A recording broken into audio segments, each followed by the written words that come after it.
ஓம் முருகா போற்றி. ஓம் சரவண பவ. என் அன்பு குழந்தையே, இந்த உலகமானது எப்படி வேண்டுமானாலும் மாறலாம். மனிதனாகனவன் எப்படி வேண்டுமானாலும் மாறலாம். எந்த நொடி வேண்டுமானாலும் மாறலாம். உங்கள் மீது நீங்கள் நம்பிக்கை வையுங்கள். வாழ்க்கை எந்த நொடியிலும் மாறும். மனிதர்களிடம் நீங்கள் கவனமாக இருங்கள். எப்போது மாறுவார்கள் என்று யாருக்கும் தெரியாது. நம்மை நாமே பெரிதாக எண்ணிக்கொண்டு அகந்தை கொள்வது கூடாது. சாதாரணமானவர்களாக நம்மை கருதும் போதுதான் நம்மிடம் கருணையும் பணிவும் நல்ல சிந்தனையும் வெளிப்படத் தொடங்கும். எல்லா ஆற்றல்களும் மனிதனுக்கு இயல்பிலேயே இருக்கின்றன. ஆன்மீகத்தின் உதவியால் தடைகளை போக்கி நாம் நிறைநிலையை அடைய வேண்டும். ஆன்மீகத்தின் உதவியால் தீயவர்கள் கூட மகானாக முடியும். இந்த உலகம் இறைவனுக்கு சொந்தமானது. உலக பொருட்களில் எல்லாம் அவரே இருக்கின்றார். இந்த கோணத்தில் பார்க்க தொடங்கிவிட்டால் நம் மனம் உயர்வு பெறும். இங்கொன்றும் அங்கொன்றுமாக நுனிப்புள் மேய்வது போல ஒருபோதும் மேயக்கூடாது. வெற்றி பெறவும் முடியாது நம்மால். எல்லாவற்றையுமே முழுமையாக ஆராய்ந்து அதிலேயே ஈடுபட வேண்டும். கன நேரம் இன்பமாக ஏதோ ஒன்று கிடைக்கலாம். ஆனால் அத்துடன் எல்லாம் முடிந்துவிடும். நம்முடைய இன்பமானது தொடர்ந்து நிலைத்து இருக்கும்படி செய்ய வேண்டும். ஒவ்வொரு நேர்மையான செயலும் அதற்குரிய வெகுமதி தர காத்து கொண்டிருக்கிறது. உணர்ச்சி வசப்பட்டால் முடிவெடுக்க முடியாமல் தடுமாற நேரிடும். உணர்ச்சி வசப்பட்டால் எல்லாமே ஒரு நொடியிலே மாறிவிடும். அதனால் எது செய்தாலும் பொறுமையாக நிதானமாக யோசித்து செய்யுங்கள். கடந்ததை பற்றி வருந்தவோ வருவது பற்றி கற்பனை செய்யவோ வேண்டாம். முயற்சிக்குரிய பலன் ஒருவனுக்கு நிச்சயம் கிடைத்தே தீரும். எதை கண்டுமே நீங்கள் எரிச்சல் படாதீர்கள். எல்லாவற்றையுமே நீங்கள் ஒரு அனுபவ பாடமாக எடுத்துக்கொள்ளுங்கள். நமக்கு எது நடந்தாலும் இது ஒரு அனுபவம் என்று எண்ணிக்கொள்ளுங்கள். மனசாட்சிக்கு கட்டுப்பட்டு நடந்தால் உங்களுடைய வாழ்வு நலம் பெறும். மனம் என்பது கடவுளின் கையில் ஒரு கருவியாக இருக்க வேண்டும். கடவுள் விரும்பும் வழிபாடு உழைப்பு ஒன்றுதான். அவருடைய விருப்பத்தை நாம் பூர்த்தி செய்ய வேண்டும். கடவுள் நம்பிக்கை ஒன்றே மனிதனுக்கு உண்மையான உதவி. கடவுளின் விருப்பப்படி நடக்கட்டும் என எல்லாவற்றையுமே விட்டுவிடுங்கள். உங்கள் தலைகளில் நீங்கள் பாரத்தை ஏற்றுக்கொள்ளாதீர்கள். உங்களுக்கு இன்று நடப்பது எல்லாமே அவருடைய விருப்பப்படிதான் நடக்கின்றது. அவர் விரும்பாமல் எதுவும் உங்களுக்கு நடக்காது. அதனால் அவர் விருப்பப்படி வருவதை அவருடைய போக்கிலேயே விட்டுவிடுங்கள். கடவுளிடம் எல்லாம் நன்றாக இருக்க வேண்டும் என்று பிரார்த்தனை செய்யுங்கள். எல்லாம் உங்கள் இஷ்டப்படியே நடக்கட்டும் என்று அவரிடம் விட்டுவிடுங்கள். நீங்கள் எது செய்தாலும் எனக்கு நன்மையாக மட்டும்தான் இருக்கும் என்று அவர் மீது நீங்கள் நம்பிக்கை கொள்ளுங்கள். மற்ற எல்லாவற்றையும் அவரே பார்த்து கொள்வார். நீங்கள் பயமின்றி நிம்மதியாக கவலைப்படாமல் சந்தோஷமாகவே இருக்கலாம். உனக்கு உள்ள பிரச்சனைகளை பற்றி எனக்கு தெரியாது என்று நினைத்து கொண்டிருக்கிறாய். உன்னுடைய பிரச்சனை என்ன, எப்படி வந்தது, எதனால் வந்தது என எல்லாமே எனக்கு தெரியும். உன் பிரச்சனைகளை நினைத்து நினைத்து உன் வாழ்நாளில் இருக்கும் நிம்மதியை இழந்து நீ தவித்து கொண்டிருக்கிறாய். உன் மனதை ரணப்படுத்தி கொண்டு எரிச்சல் பட்டு வாழ்க்கையையே ரணமாக்கி வைத்திருக்கிறாய். அதை எப்படி சரி செய்வது என்று தெரியாமல் இருண்ட காட்டில் நுழைந்தது போல திக்கிட்டு இருக்கிறாய். இதனால் வாழும் வாழ்க்கையே உனக்கு நரகமாக தோன்றுகிறது.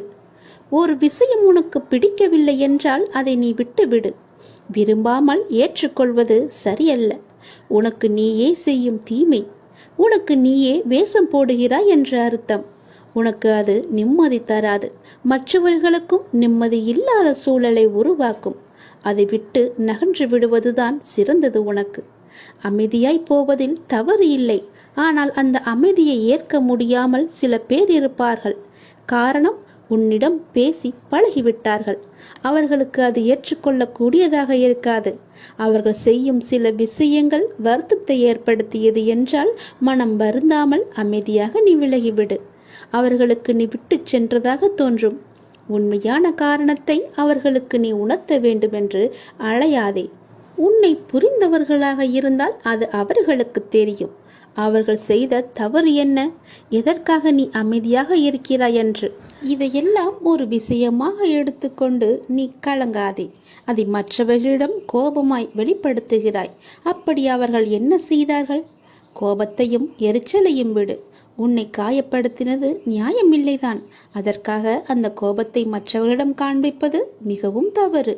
நிம்மதியுடனும் சந்தோஷத்துடனும் வாழ அதற்கான எல்லா முயற்சியிலும் உன்னை நான் ஈடுபடுத்தி செய்ய வைப்பேன். நானே துணை நின்று உன்னை காப்பேன். நீங்கள் வாழ பிறந்திருக்கிறீர்கள். வாழ்வை அனுபவித்து வாழ வேண்டும். அதற்கு தடையாக உள்ள கஷ்டங்களையும் பிரச்சனைகளையும் வேறு விதமான சூழல்களையும் நீக்கி எல்லாவற்றிலும் சம்பூரணமாக வாழ வேண்டும் என்பதே இந்த அப்பாவின் விருப்பம்.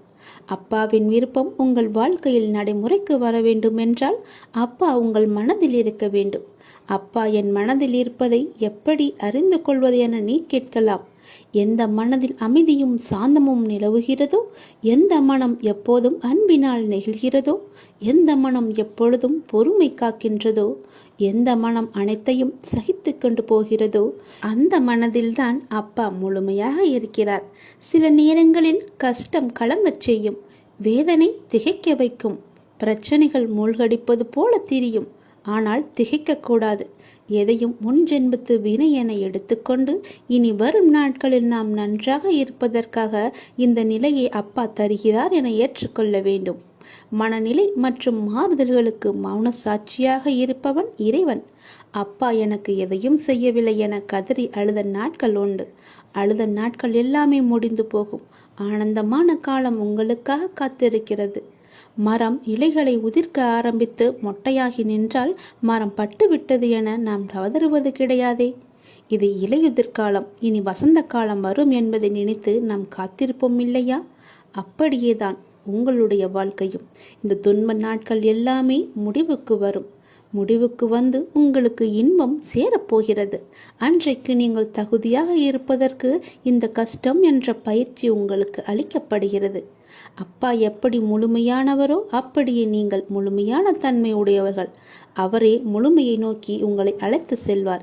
எதை பற்றியுமே நீ கவலைப்படாதே. உன்னோடு நான் எப்போதுமே இருப்பேன். உன் பிரச்சனைகளை நான் தீர்த்து வைக்கிறேன். எதை பற்றியுமே நீ கவலைப்பட்டு கொண்டே உன்னுடைய வாழ்வை நீ இழந்து விடாதே. உனக்கு துணையாக நான் இருக்கிறேன்.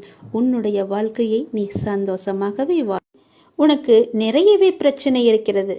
எதை சொல்லி எங்கே போய் அழுவது என்று தெரியாமல் நீ தினமும் புலம்பி தவித்து கொண்டிருக்கிறாய். எனக்கென்று யாருமே இல்லையே, நீங்களும் இருக்க மாட்டீர்களா அப்பா என்று என்னிடமே நீ கேட்கிறாய்.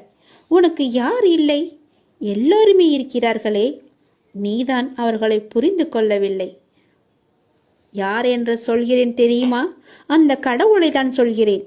உனக்காக அம்மாவாக அந்த அம்மன் இருக்கிறார். அப்பாவாக அப்பன் ஈசன் இருக்கிறார். குருவாக நானும் இருக்கிறேன். உனக்காக எல்லோருமே இருக்கும்போது, உனக்காக அந்த கடவுள்களே இருக்கும்போது நீ ஏன் எனக்கு யாருமே இல்லை என்று சொல்கிறாய்? உன் கவலையை போக்க அந்த படைத்த இறைவன் எங்களுக்கு தெரியாதா? உன் பிரச்சனை என்ன என்பது எங்களுக்கு தெரியாதா? உன் பிரச்சனையை கேட்பதற்கு எவரும் இல்லை என்று நீ கவலைப்படாதே. உங்களுக்காக உனக்காக நாங்கள் எல்லோருமே இருக்கிறோம். எந்த பிரச்சனையாக இருந்தாலும் சரி எங்களிடம் சொல், உடனே நாங்கள் தீர்வு கொடுக்கிறோம். உனக்காக, என்னுடைய குழந்தைகளுக்காக நாங்கள் எது வேண்டுமானாலும் செய்வோம். உன்னை படைத்தது யார் என்று நினைக்கிறாய்? உன்னை படைத்தது நாங்கள்தான். எங்களுக்கு தெரியாதா? நீ எங்கு, எப்போது, எப்படி பிறக்க வேண்டும், யார் வயிற்றில் பிறக்க வேண்டும், யார் உனக்கு அப்பாவாகவும் அம்மாவாகவும் இருக்க வேண்டும் என்று எங்களுக்கு தெரிந்துதான் நான் உன்னை படைத்தேன். நாங்கள் உங்களுக்கு செய்வது எல்லாமே நன்மையாகத்தான் இருக்கும். அதனால்தான் இவர்களுக்கு உன்னை பிள்ளையாக படைத்தேன். இப்போது நடந்தது, இதற்கு முன்பு நடந்தது, இனிமேல் நடக்கப் போவது எல்லாமே எங்களுக்கு தெரிந்துதான் நடக்கிறது என்பதை நீ ஏன் மறந்துவிட்டாய்? உன்னுடைய கவலைகளை பற்றி எங்களுக்கு தெரியாதா? உன்னுடைய பிரச்சனைகள் எல்லாமே தீரும் நேரத்தை நீ நெருங்கிவிட்டாய். நீ இதுவரை அனுபவித்தது பூர்வ ஜென்ம முந்தைய ஜென்ம கர்மாவின் பலன்தான். மிச்சம் இருந்தது, அது இப்போது முழுவதுமாகவே தீர்ந்துவிட்டது. இன்னும் நான் உனக்கு நிறையவே கொடுக்கப் போகிறோம். அதை பெறுவதற்கு நீ தயாராக இரு. என்ன கஷ்டத்தை கொடுக்கப் போகிறீர்களா என்றுதானே நீ கேட்கிறாய்? அவ்வளவு சோதனைகளை நீ தாங்கி இருக்கிறாய். அவ்வளவு பிரச்சனைகளை நீ பார்த்து இருக்கிறாய். கவலைப்படாதே. இனி வருவது உனக்கு பிரச்சனை அல்ல, உனக்கு கவலையும் அல்ல, உனக்கு சந்தோஷம்தான். உன்னுடைய பிரச்சனைகள் எல்லாமே முடிந்து விட்டது. அதற்கு தீர்வும் நீ கண்டுவிட்டாய். இனி நடக்கப் போவது எல்லாமே உனக்கு ஜெயமாகவே இருக்கும், சந்தோஷமாகவே இருக்கும். நீ கேட்டது அனைத்துமே உங்களுக்கு கிடைக்கும். நீ எதிர்பார்த்தபடியே உன்னுடைய வாழ்க்கை நிச்சயமாகவே அமையும். என் வார்த்தையை நம்பு. உன்னை நான் படைத்தேன். என்னுடைய இரு கரத்தை கொண்டு நான் உன்னை ஆசிர்வதிக்க வந்திருக்கிறேன். என் கரத்தை உடனே தொட்டு என் ஆசையை நீ பெற்றுக்கொள். எல்லையில்லாத மகிழ்ச்சி உன்னை தேடி வரப்போகிறது. உங்களின் உணர்வுகள், எண்ணங்கள், பேச்சுக்கள் எல்லாம் எத்தகைய நிகழ்வை சுற்றி விரும்பியோ வெறுத்தோ தீவிர வட்டமிடுகின்றதோ அதுவே நடக்கும் என்பதை நீங்கள் உணர்ந்து கொள்ளுங்கள்.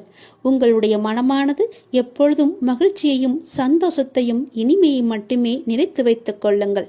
உங்கள் மனம் எப்பொழுதும் சந்தோஷத்திலேயே மூழ்கி இருக்கட்டும். அப்பொழுதுதான் உன்னை சுற்றி எப்பொழுதுமே மகிழ்ச்சி இருந்து கொண்டே இருக்கும். நிதானத்தை இழக்காத வரை வாழ்க்கையில் உனக்கு தோல்வி என்பதே இல்லை. இவ்வுலகில் உள்ள ஒவ்வொரு மனிதனுக்கும் தனித்தோர் ஆற்றல் இருக்கிறது. உனக்கும் அப்படித்தான். உனக்கென்று ஓர் ஆற்றல் இருக்கிறது. அதை வாழ்க்கையின் சரியான முன்னேற்ற பாதையில் பயன்படுத்தி நீ பயணித்தால் அது நல்ல விளைவை தருகின்ற நிலைக்கு உன்னை கொண்டு போய் சேர்க்கும். இது உண்மை. உன்னிடம் உள்ள ஆற்றலை நீ குறைத்து மதிப்பிடாதே. உன்னை நீயே தாழ்த்தி கொள்ளாதே. என்னால் இது முடியுமா என்ற சந்தேக கண் கொண்டு பார்க்காதே. எடுத்த எடுப்பிலேயே எதை கண்டும் அச்சம் கொள்ளாதே. உனக்கு வேண்டியதை பற்றி மட்டுமே தீவிர உணர்வோடு சிந்தித்துப்பார். பேசியும் விரும்பியும் இரு. நீ நினைத்தது விரைந்து நிறைவேற வேண்டுமானால் தோல்விக்கு அஞ்சி முடங்கி கிடப்பதோ மடங்கி கிடப்பதோ நல்ல வாழ்க்கையை தராது என்பதை நீ உணர்ந்து கொள். போட்டியில் தோற்றாலும் ஓட்ட பந்தயத்தில் ஓடுபவன்தான் வெளியில் நின்று விமர்சிப்பவனை விட மேலானவன். ஒரு வேலை செய்ய முடியாதவர்கள் அவர்களால் முடியாததை உங்களாலும் செய்ய முடியாது என்று சொல்வார்கள். அவர்களால் முடியாதது உங்களாலும் செய்ய முடியாது என்று எண்ணுவார்கள். அவற்றையெல்லாம் நீ காதில் வாங்காதே. நீ எப்பொழுதும் போல உன்னுடைய பயணம் எதுவோ, உன்னுடைய இலக்கு எதுவோ, உன்னுடைய ஆசை எதுவோ, இதில் போனால் உனக்கு மகிழ்ச்சி என்று கிடைக்கும் என்று தெரிந்தால் அதை நோக்கி நீ பயணப்பட்டு கொண்டே இரு. உன்னுடைய இலக்கை நோக்கி செல்வதில் விவேகத்துடனும் உத்வேகத்துடனும் தன்னம்பிக்கையுடனும் செல். கண்டிப்பாக உனக்கு இன்ப அதிர்ச்சி அந்த இடத்தில் காத்து கொண்டிருக்கிறது என்பதை நீ மறந்து விடாதே. நீ என்னுடைய முழு ஆசையையும் பெற்றுவிட்டாய். இனி உன்னுடைய வருங்காலம் மிக சிறப்பாகவே இருக்கப் போகிறது. இதை கேள், உனக்கே புரியும், நன்றாக புரியும். இதே போலவே செய்து வா. உனக்கான வாழ்க்கை நிச்சயமாகவே நல் வாழ்க்கையாக அமையும். இந்த பதிவை நீ கேட்டுக்கொண்டிருக்கும் போதே உன்னுடைய வீட்டில் பல்லியின் சத்தம் கேட்டால் நான் உன்னை ஆசிர்வதித்து விட்டேன் என்று அர்த்தம். இப்பொழுதே நீ நன்றாக கவனித்துப்பார். என் ஆசி உனக்கு கிடைத்துவிட்டால் உன் உடல் முழுவதுமே மெய் சிலிர்த்துவிடும். என் அப்பா சொன்னது போலவே நடந்துவிட்டது என்ற உன் மனம் சரியாகவே எண்ணும். அப்பொழுதுதான் என்னுடைய ஆசி உனக்கு கிடைத்தது என்று நீ நம்புவாய். நீ நிச்சயமாகவே முன்னேறுவாய். எதை பற்றியும் நீ கவலைப்படாதே. எல்லையில்லா மகிழ்ச்சி உன்னை தேடி வந்து கொண்டிருக்கிறது. நீ சந்தோஷமாகவே வாழப்போகிறாய். எதை பற்றியுமே கவலை என்ற எண்ணம் கூட உன் மனதில் இனி தோன்றக்கூடாது. மகிழ்ச்சி, சந்தோஷம், நிம்மதி, இனிமை என்ற எண்ணம் மட்டுமே, நேர்மறை எண்ணம் மட்டுமே உன் மனதில் இருக்க வேண்டும். அதை மட்டுமே உன் மனதிற்குள்ளே வைத்துக்கொள். எதிர்மறை என்ற ஒரு சிறிய துகள் கூட உன் மனதில் இருக்கக்கூடாது. நேர்மறை மட்டுமே உன் மனதில் நிலைத்து இருக்கும். வெற்றி மட்டுமே உனக்கு கிடைத்து கொண்டே இருக்கும். மகிழ்ச்சி நிலைத்து உனக்கு இருக்கும். யார் உனக்கு துன்பத்தை கொடுத்தார்கள் என்று உனக்கு ஞாபகம் இருக்கிறதா? உன்னுடைய இன்றைய பிரச்சனைக்கு யார் காரணம் என்று ஞாபகம் இருக்கிறதா? எதையும் நீ மறந்திருக்க மாட்டாய். யார் உனக்கு துன்பத்தை கொடுத்தாரோ அவர் இன்றைக்கு நிச்சயம் நன்றாக இருப்பதை போன்ற தோற்றம் உனக்கு தெரிந்து கொண்டிருக்கும். அப்படிதானே? உனக்கு துரோகம் இழைத்தவர்கள் இப்போது நன்றாக செழுமையாக எந்த கவலையும் இல்லாமல் இருப்பது போலதான் உனக்கு தெரிகிறது. கெட்டதை செய்பவர்கள் நன்றாக இருக்கின்றார்கள். நல்லதை மட்டுமே செய்து கொண்டிருக்கின்ற நான் கஷ்டப்படுகின்றேன் என எரிச்சலோ நீ கவலையோ மட்டும் படாதே. அவர்கள் காலையில் பூத்து மாலையில் வாடும் பூவை போன்றவர்கள் என்பதை மனதில் வைத்துக்கொள். ஒரு பூ காலையில் பூத்தால் மாலையில் எப்படி இருக்கும்? வாடி போய்விடும் அல்லவா? அப்படிதான் அவர்களும். இப்போது பூத்து குலுங்கும் நேரம். விரைவிலேயே அவர் வாடும் நேரத்தையும் எட்டி விடுவார்கள். இன்னும் கொஞ்சம் காலம்தான். நீ பொறுமையாக இரு. அவர்கள் வாடப்போவதை நீ கண்கூடாக பார்க்கப் போகிறாய். இப்போது உள்ள மேன்மையிலிருந்து விரைந்து கீழே தள்ளப்படுவார்கள்.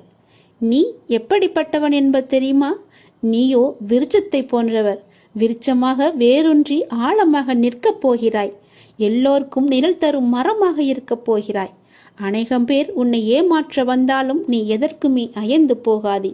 எத்தனை இழப்புகள் வந்தாலும் சோர்ந்து போகாதே. நான் ஆழமாக வேர் விட்டிருக்கும் விருட்சம் என்று சொல்லிக்கொள். நான் ஆலமரம், என்னை யாரும் அசைத்து பார்க்க முடியாது என்று நெஞ்சை நிமிர்த்தி சொல்லிக்கொள். நீ மலர்கள் மட்டுமல்ல, கனிகளையும் தரப்போகிறாய். அதில் வருகின்ற நன்மை பலருக்கும் பயனாகவே இருக்கும். உன் நிழல் தேடி வரும்போது உன்னால் முடிந்த உதவிகளை அவர்களுக்கு செய். நாம் என்று கஷ்டப்படுவதைப் போலத்தான் நம் எதிரில் இருப்பவரும் ஒரு நாள் துன்பத்தை அனுபவிக்கப் போகிறார் என்பது உனக்கு தெரிந்துவிட்டால் நீ நிச்சயமாக அவர்கள் மீது கோபப்படவே மாட்டாய். அவர்களுக்காக நீயே பரிதாபப்படுவாய். வேண்டாமப்பா, அவர்களை விட்டுவிடு என்று நீயே உன் வாயால் சொல்லும் அளவுக்கு அவர்கள் நிலை பரிதாபமாக இருக்கப் போகிறது. இன்று நான், நாளை நீ என்று சொல்லிக் கொள்வாய்.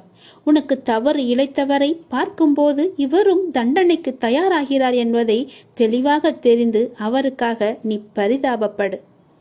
இப்படி செய்யும்போது எத்தகைய சூழ்நிலையிலுமே நீ பாதிக்கப்பட மாட்டாய். உன் மனதில் குழப்பம் வராது. உன் மனதில் தெளிவு பிறக்கும். உன் மனதில் கவலையே இருக்காது. உன் மனதில் நிம்மதி இருக்கும். எதை பற்றியுமே நீ கவலைப்படாதே. ஏனெனில் அப்போது உன் மனதை படிக்கின்ற நான் நிச்சயம் பல வெகுமதிகளை அள்ளித்தரப்போகிறேன். நீ கவலைப்படாதே. நீ சந்தோஷமாகவே இருக்கப் போகிறாய். நிம்மதியாக வாழப்போகிறாய். எப்போதெல்லாம் எங்கெல்லாம் அநீதி தோன்றுகிறதோ அப்போதெல்லாம் அங்கெல்லாம் நான் அவதரிப்பேன். அநீதியை நான் அழிப்பேன். நான் என்று கூறுகிறாயே அர்ஜுனா, நான் என்பது எது? நான் தான் நீ, நீதான் நான். உன்னை இயக்குபவனும் நான் தான் என்பதை நீ தெரிந்து கொள். உனக்கு நடப்பது எல்லாமே என்னால் என்பதை தெரிந்து கொள். உனக்கு நடப்பது எல்லாமே உன்னுடைய நன்மைக்காக நான் செய்கிறேன் என்பதை தெரிந்து கொள். எந்த பொருளையும் தீயிலிட்டால் முதலில் அது கருப்பாக ஆகும். பிறகு இன்னும் அக்னியுடன் போட்டால் நீற்று போகும், சுத்த வெளுப்பாக ஆகிவிடும். அப்புறம் தீயில் போட்டால் அது மாறாது.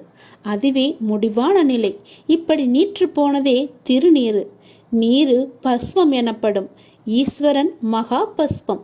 எல்லாம் அழிந்த பின்னும் இவற்றை அழித்துவிட்டு எஞ்சி நிற்கிற அழியாத சத்தியமான மகா பஸ்மம்தான் உதி.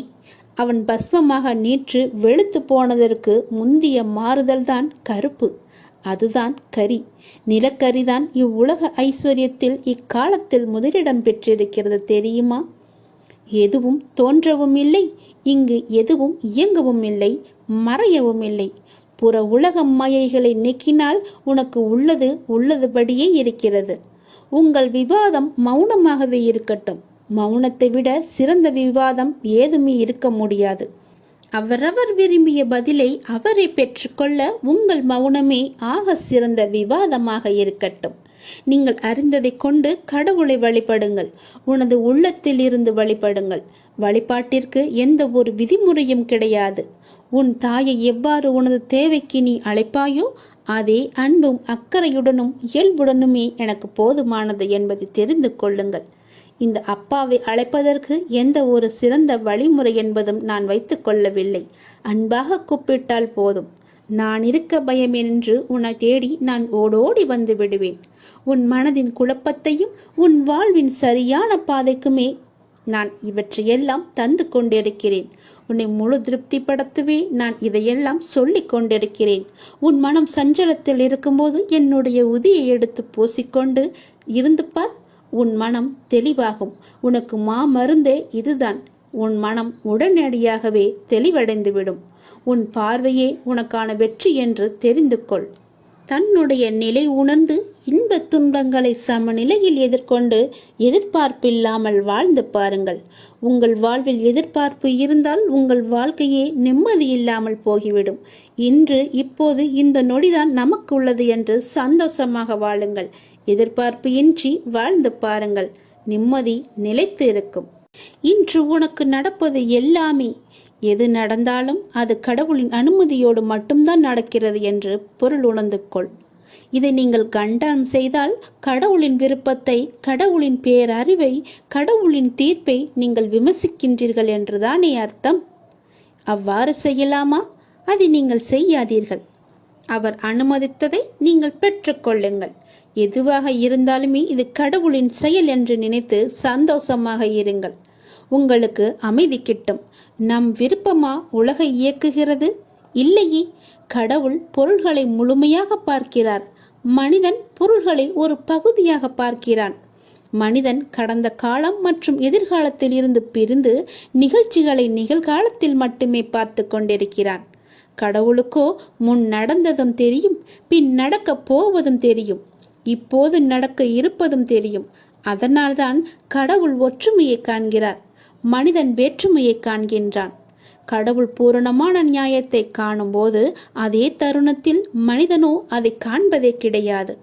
நீங்கள் கடவுளின் ஸ்தானத்தில் வைத்து பாருங்கள். நீங்களே கடவுள் என உணருங்கள். பிரபஞ்சம் முழுவதும் உங்களுக்கு படைப்பே என்றும் அனைத்தும் உங்கள் விருப்பத்தாலேயே நிகழ்கின்றன என்றும் உணர்ந்து கொள்ளுங்கள்.